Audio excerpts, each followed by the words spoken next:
One thing I like doing almost as much as playing games is talking about games. Part of the fun of gaming for me is sitting down with friends and talking about games we've been playing, what works, what doesn't, why a certain mechanic in the game I just finished was fun or well implemented, and so on. A couple of years ago, I decided to follow this love for talking about games and breaking them down, and it made my first ever review. If you're interested, it was Part-Time UFO on the Switch. Reviews are some of my favorite videos to make, and I love watching and reading reviews for games I'm looking forward to, or even going back and seeing what others thought of games I just finished playing or reviewing myself. So today I just kind of wanted to give my thoughts on how I think lots of people miss the point of reviews and take all the wrong messages from them. I'm not saying most people or all people, but definitely a lot of people. This topic popped in my head after reading, person after person, on Twitter, which is not a great place to judge the overall feeling of people, but person after person on Twitter, freak out about the recent reviews for Starfield, and just kind of losing their mind over the review scores and if it's good enough, if it's not good enough. And this isn't a new phenomenon by any means. This has been happening for as long as I can remember, following games and paying attention to reviews and stuff like that. And this video is probably going to come off as preachy, and it probably isn't aimed at most people watching it. It probably won't even be watched by anyone that it's kind of aimed at.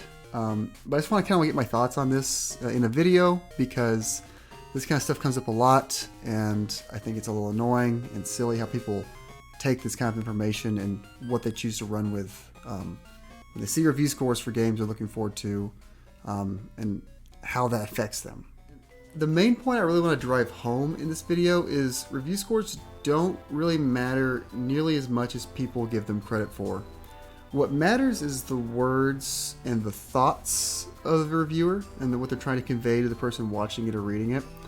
And I think people focus a little bit too much on the number. The number in a review is literally just there because we don't have a great way to quantify how good people think something is without using some sort of number system. We can't aggregate everyone's words into one mega review, but we could average review scores and give people kind of an idea of, some sort of general consensus. But it's not always that simple. I mean, you've got to look at the context and look at what people have said and explain why they give it the score they give it. And I think too many people just skip the entire review. They just skip to the end of whatever review, whether it be IGN or GameSpot or whatever other their favorite reviewer is, and they just look at the score and then make an assumption and make bad faith arguments based on that score, whether it's good or bad. And then I think what bothers me is when they aim that expectation of what a score should be back at the reviewer, and just cause bad faith arguments as to why that person doesn't know what they're talking about, or they just kind of use it for their weird, console warrior internet arguments before they've even played the game themselves. And maybe some of these people are just trolling, and they are just doing it just to be mean. They don't have any actual reason to do it other than just to cause drama and be annoying. But I think some people just do get too worked up about it and focus on it a little bit too much. So like I mentioned earlier, personally, I want to talk to people about what I enjoyed or disliked about a game I just played when I review a game. When I'm reviewing a game, I want to open a conversation or give a recommendation for someone else to go have their own experience with that game. If it was just about the review score, I wouldn't go through the effort of typing up a whole script and recording audio and editing it into something that's, kind of consumable to watch. And how sad would it be if all that hard work and effort and passion was just reduced to a screenshot of a number that someone doesn't even really want to believe. They just want to take a number and make their own argument off of it.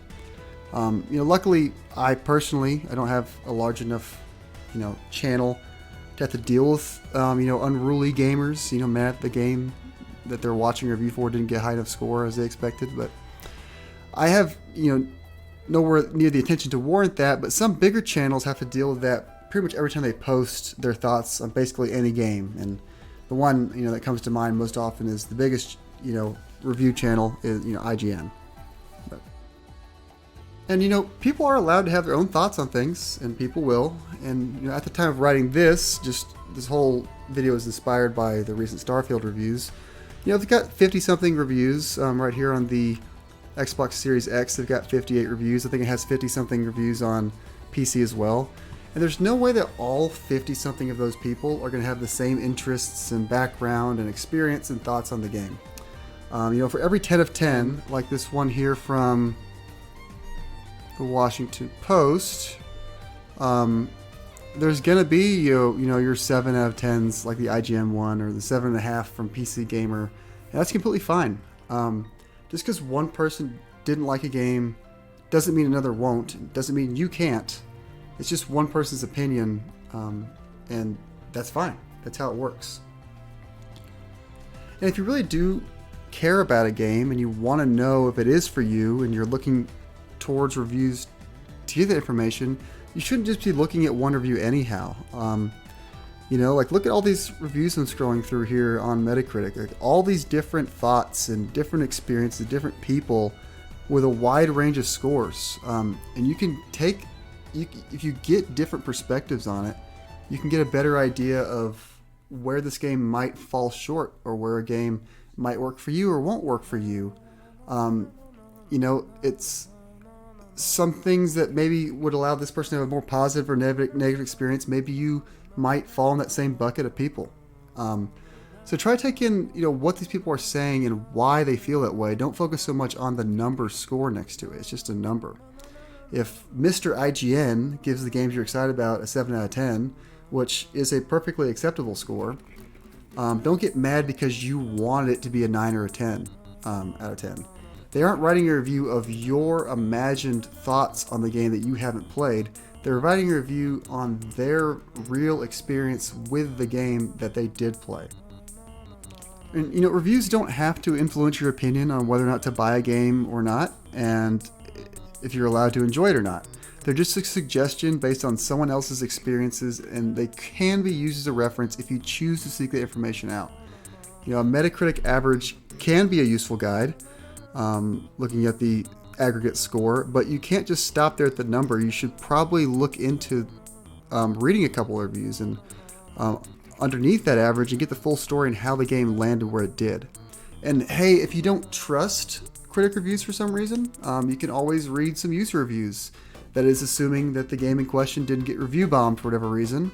But that's a whole another conversation. The last thing I kind of want to touch on this topic is reviews and scores are not a competition. They shouldn't be used to gauge one thing being better than another, That's just silly. Play games and enjoy them for what they are, not for what the average review score is. My favorite game this year has been Legend of Zelda Tears of the Kingdom. It's sitting here at a 96 on Metacritic. Now, before I was able to play the game and establish my own thoughts, which I now have, love the game, I definitely did see that number. I saw the reviews come up the day the review embargo came up. I did allow myself to get excited, and I read some reviews and I gained some impressions, and I kind of knew what I was going to get into here, but I didn't allow those people's thoughts and experiences to tell me that the game is a 96. I allowed myself playing the game to understand that for me, it was a 10 out of 10 game. I don't have to let other people's thoughts mold my feelings, And I also didn't see this 96 and take it upon myself to brag, to some other random dude on the internet, that his console exclusive game has a lower aggregate review score. That's just, why spend time doing that? Spend time playing games and having fun. Don't spend time being negative about review scores. It's kind of on that same conversation of the, not being a competition. Looking at Baldur's Gate 3, it's actually sitting above Tears of the Kingdom on PC and PlayStation 5, edging it out. Looks like just a slightly higher 96 and then a 97 on PlayStation 5, being the highest reviewed game of the year. And I didn't know about Baldur's Gate 3. I wasn't excited for it. I didn't want to play it. I still haven't played it. But I didn't take that as a personal attack on me and having Zelda be my favorite game. And then which game is better. I don't need to make this about which game is better. Just maybe what game I want to play. personally, I don't have a whole lot of time to play Baldur's Gate 3. I'm sure I would enjoy it, and one day I might try it out. But I'm not gonna like be upset and say that those people's thoughts and feelings for Baldur's Gate 3 aren't as important as the people whose thoughts and feelings gave Tears of the Kingdom 96, or say that Baldur's Gate 3 doesn't deserve this 97. I just think that, like, you know, I would look forward to Zelda for months. That doesn't make my excitement for that game that where the people's thoughts on that game are any more important than people's thoughts on Baldur's Gate 3. Yeah, I know this video has been a little ranty, and it wasn't super focused the whole time, but it's been something I've wanted to talk about for a long time now. I love talking about games and sharing my thoughts on them, and it just sucks to see people, even if it's not directed at me, even if it's just a vocal minority on the internet, focus on all the wrong things and attack others who just share their thoughts that these people don't agree with. If you think someone has a bad opinion on something, you know, go ahead and let them know politely. Don't be mean about it for no reason. You're allowed to have civil discussion about it, you know. But if you haven't played the game, you shouldn't get really so worked up about what someone else thought about it anyhow. You don't know. You didn't play the game, you know. So just be civil, form your own thoughts, and then once you've formed your own opinions on a game, you can have a conversation with it if it makes sense to.